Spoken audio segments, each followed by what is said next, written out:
एक लंबे समय पहले एक गांव में रामैया नामक एक गरीब किसान रहता था। वो बहुत मेहनत से काम करता था। खेती में ज्यादा लाभ नहीं आते थे, फिर भी वो खेती को अपना खुदा मानता था, क्योंकि वो खेती से उतना प्यार भी करता था। एक बार हमेशा की तरह रामैया फसल बोता है, लेकिन उस खेत में पानी नहीं आता है। इसी कारण वो बारिश का इंतजार करता है, लेकिन उस साल बारिश भी उस साल रामैया को धोखा देती है। इसी कारण उसका सारा खेत सूख जाता है। इस बार उसके आंखों के सामने ही उसका सारा खेत सूख जाते हुए देख रामैया को समझ में नहीं आता है कि वो क्या करे। तब तक वो बीज और कीटनाशकों के लिए उधार ले चुका था और उसके बीवी के बार बार कहने के बावजूद वो उसके सारे जान पहचान वालों से बहुत पैसे उधार ले चुका था। ये सब खेत में फसल बोने के लिए करता है, लेकिन अब वही खेत सूख गया है। अब उसका उधार चुकाने के दो ही मार्ग थे। एक ये कि उस उधार को चुकाने के लिए वो एक और उधार ले, और दूसरा ये कि उस उधार को चुकाने के लिए वो दूसरा काम ले ले। यही सोचते हुए वो गम में उसका घर पहुंचता है। उसे ऐसे चिंतित देख उसकी बीवी ऐसे पूछती है, क्या हुआ जी, आप ऐसे क्यों आए हो? इस बार तो हमारा सारा खेत सूख गया लक्ष्मी। मुझे तो लगता है कि एक भी रुपए हमारे हाथों में नहीं आने वाला। अरे रे, हाँ क्या? लेकिन सारे पैसे तो आपने उस खेत में ही लगाए हैं, आप क्या करेंगे जी? हाँ, नहीं पता, मुझे कुछ समझ में नहीं आ रहा। न जाने इस सारे उधार को मैं कैसे चुकाऊंगा। ये कहकर वो बहुत देर के लिए उसके घर के बरामदे में मौजूद एक पेड़ के नीचे बैठकर सोचते रहता है। कुछ देर बाद वो अपने घर जाकर अपनी पत्नी से कहता है, लक्ष्मी, मैं शहर जाकर कोई व्यापार करूंगा। ऐसे कहता है। अभी के अभी कौन सा व्यापार करेंगे आप? कुछ तो करूंगा। अगर कुछ नहीं हुआ तो कम से कम कूली का काम करूंगा मैं। अगर यही रहूंगा तो पैसे कैसे चुकाऊंगा बोलो? ये कहकर वो वहाँ से चले जाता है। अगले ही दिन शहर जाकर वो यही सोचते रहता है कि कौन सा व्यापार किया जाए। ऐसे ही सोचते हुए चलते चलते वो एक ऐसी जगह पहुंचता है जहाँ पे अपार्टमेंट्स बहुत ज्यादा हैं। वही जंक्शन पे एक पेड़ के नीचे एक बंडी दिखाई देती है। उस पे आराम करते हुए वो देखता है कि वहाँ के लोग सब्जी और हर रोज की चीजें खरीदने के लिए बहुत दूर जा रहे हैं। ठीक तभी उसे एक योजना आती है कि वहाँ के लोगों को आसानी से सब्जियाँ खरीदने के लिए एक जगह होनी चाहिए, और बस उसके पास मौजूद थोड़े ही पैसों से रोड के बगल में मौजूद फुटपाथ पे एक बंडी पे सब्जियां बेचना शुरू करता है। और क्योंकि अपार्टमेंट्स के पास में ही सब्जियां सारी मिल रही थी, अपार्टमेंट के सारे लोग रामैया के पास जाकर ही सब्जियां खरीदने लगे। बहुत ही जल्द रामैया का व्यापार लाभ करने लगा।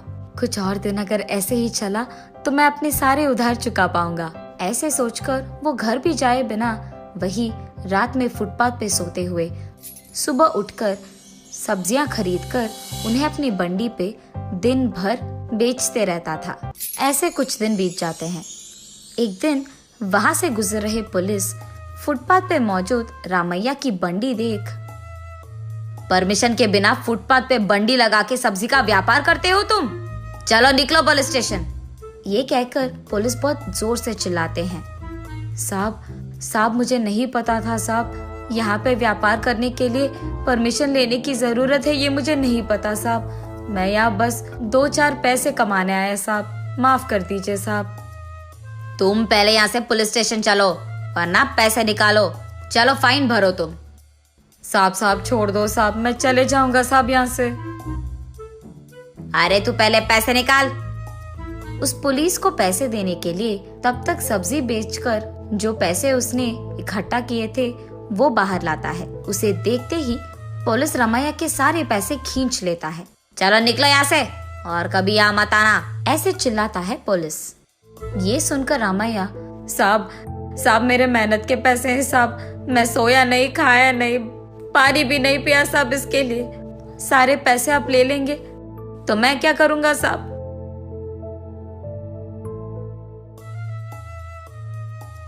अच्छा, नाइंसाफी। 2 हफ्तों से बगैर परमिशन के तू यहाँ फुटपाथ पे व्यापार चला रहा। इस काम के लिए तुझे ज्यादा पैसे देने पड़ेंगे। मैं तो अच्छा हूँ तुझे छोड़ दे रहा हूँ, जा यहाँ से निकल। यही रहा तो स्टेशन ले जाऊंगा, समझे? ऐसे चिल्लाता है। अब पुलिस का सामना ना कर पाने के कारण रामैया चुपचाप वहाँ से उसका बंडी लेकर चले जाता है। अगले दिन रामैया ठान लेता है कि पैसे कमाए बगैर वो अपने घर वापस नहीं जाएगा।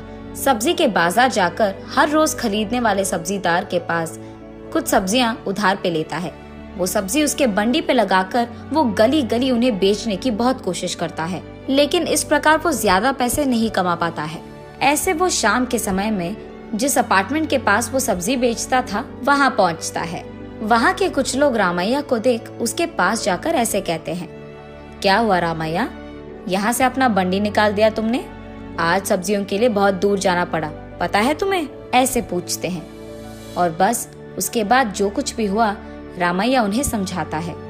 ये सुनते ही वहाँ के लोग, अरे रे, ये तो नहीं होना था, चलो जो हो गया सो हो गया। रामैया, हमारे अपार्टमेंट के पास एक छोटा सा स्थान तुम्हें हम मुफ्त में देते हैं, वहाँ तुम एक छोटा सा दुकान लगाओ। हर रोज वैसे भी हम सब सब्जियां खरीद ही लेते हैं, तो तुम्हारा भी काम हो जाएगा और हमारा भी। ऐसे कहते हैं। इन सब की दया गुण देखकर रामैया, तुम सबका शुक्रिया तो मैं कैसे करूं साहब, ये एहसान मैं कभी नहीं भूलूंगा। बहुत बहुत धन्यवाद साहब, भगवान आप सबका भला करे। अरे रामैया, हम जो कर सकते हैं हमने वही किया। अब चलो, कल सुबह आकर तुम दुकान का काम देख लो, ठीक है? ऐसे कहते हैं। उनके कहे के अनुसार सुबह होते ही रामैया उस अपार्टमेंट के गेट के बाहर एक छोटा सा दुकान लगाता है। ऐसे कुछ दिन बीत जाने के बाद कुछ पैसे इकट्ठा करता है और अपने घर जाता है। गांव में कुछ लोगों का उधार चुकाकर अपनी पत्नी के पास जाकर ऐसे कहता है, अब से हम शहर में ही रहेंगे लक्ष्मी। वहाँ मैंने एक छोटा सा घर भी किराए पे लिया है, वहाँ हमारा व्यापार अच्छा चल रहा है। कुछ और दिन गुजरेंगे तो और पैसे भी मिलेंगे, तब हम यहाँ के सारे लोगों का उधार चुका पाएंगे, ठीक है? ऐसे कहता है। कोई नहीं जी, आपके मेहनत का फल मिल गया। तब रामैया सोचता है कि एक ही शहर में जब एक तरह के लोग उससे पैसे छीन लिए, दूसरे तरह के लोग उसको वापस अपने पैरों पे खड़ा करने के लिए मदद किए हैं।